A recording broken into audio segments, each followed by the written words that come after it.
আসসালামু আলাইকুম ভিউয়ার্স, আশা করি সকলে ভালো আছেন। আজকের রেসিপিটা খুব দ্রুতই করতে হয়েছে, এর জন্য আমি কেকটা বেক করে নিয়েছি আগেই। তো এখন আমি আপনাদের সঙ্গে আলোচনা করব সেই বিষয়টা, যেটা আসলে খুবই গুরুত্বপূর্ণ আমি মনে করি। একটা কেক তৈরিতে কিন্তু অনেক কিছুই প্রয়োজন হয়, বার্থডে কেক বিশেষ করে। তো ক্রিম থেকে শুরু করে সব কিছুই, নজেলের কাজ, তারপরে অনেক কিছুই একটা বার্থডে কেক তৈরি করার ক্ষেত্রে লাগে। তো ক্রিমটা খারাপ হলে কেকটাও কিন্তু ভালো দেখতে লাগে না। তারপরে কেকটা যদি স্পঞ্জি ভাব না থাকে তাহলে কিন্তু কেকটা খেতে ভালো লাগবে না। তো সব মিলে একটা বার্থডে কেক কিন্তু পারফেক্ট না হলে কিন্তু তার স্বাদটা মোটেই ভালো লাগবে না।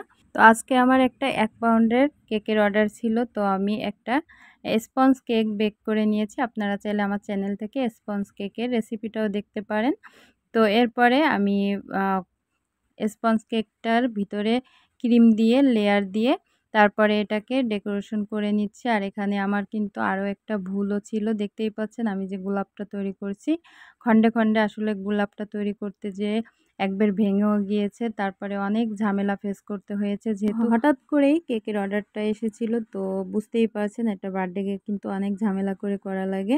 আর আমার ক্রিমটাও রেডি ছিল না, তারপর কিছুই আসলে কেকের জন্য রেডি ছিল না। তো সব কিছু মিলে অনেকটা ঝামেলার ভিতরে ছিলাম। এবং প্রথমবার আমি যখন ফুলটা বসাই ফুলটা কিন্তু ভেঙে পড়ে যায়। এবং এই যে ক্রিমটা দেখতে পাচ্ছেন, এই ক্রিমের ভিতরে যে আমি চকলেটটা দিয়েছিলাম, চকলেটটাও কিছুটা ডানা ছিল, যার কারণে ফুলটার ফিনিশিংটাও ভালো মতো আসতেছিল না। যা হোক, তারপরেও কিন্তু এভাবে করে কষ্ট করে কেকটা তৈরির পরে কিন্তু কেকটা যারা নিয়েছিল আলহামদুলিল্লাহ তারা এসে আমাকে খুব ভালো রিভিউ করে গিয়েছিল, বলেছে যে খুব ভালো হয়েছে কেকটা।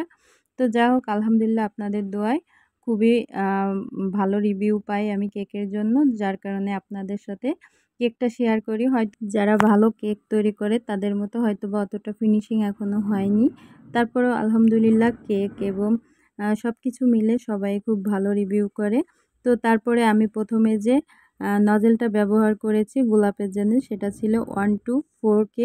তারপরে যেটা ব্যবহার করেছি সেটা ছিল 2D। তারপরে যেটা ব্যবহার করছি এখন, এটা হচ্ছে হলো ছোট সাইজের একটা স্টার নজেল, এটার কোনো নাম্বার ছিল না। তারপরেরটা ছিল পাতা নজেল, বা এরকমের আর একটা নজেল আছে লিপ নজেল, সেটা দিয়েও কিন্তু এরকম পাতার মতো শেপ করে নিতে পারেন। তো আমি পাতা নজেলটা নিয়েছি, এতেও কোনো নাম্বার নাই। তো এরকমের স্টার, তারপরে লিপ নজেল 2B, তারপরে 2F, এই নজেলগুলো কিন্তু প্রায় কাজে ব্যবহার করা হয়। আসলে নজেলের কাজগুলো আস্তে আস্তে দেখে দেখে শিখে নিতে হয়। তো আশা করি আমার আজকের রেসিপি ভালো লেগেছে। তো ভালো থাকবেন, সুস্থ থাকবেন, ছোট্ট চ্যানেলটাকে সাবস্ক্রাইব করে রাখবেন। তো এখনকার মতো বিদায় নিচ্ছি, আবারও কোনো রেসিপি নিয়ে হাজির হয়ে যাব। সেই পর্যন্ত ভালো থাকবেন, সুস্থ থাকবেন, আল্লাহ হাফেজ।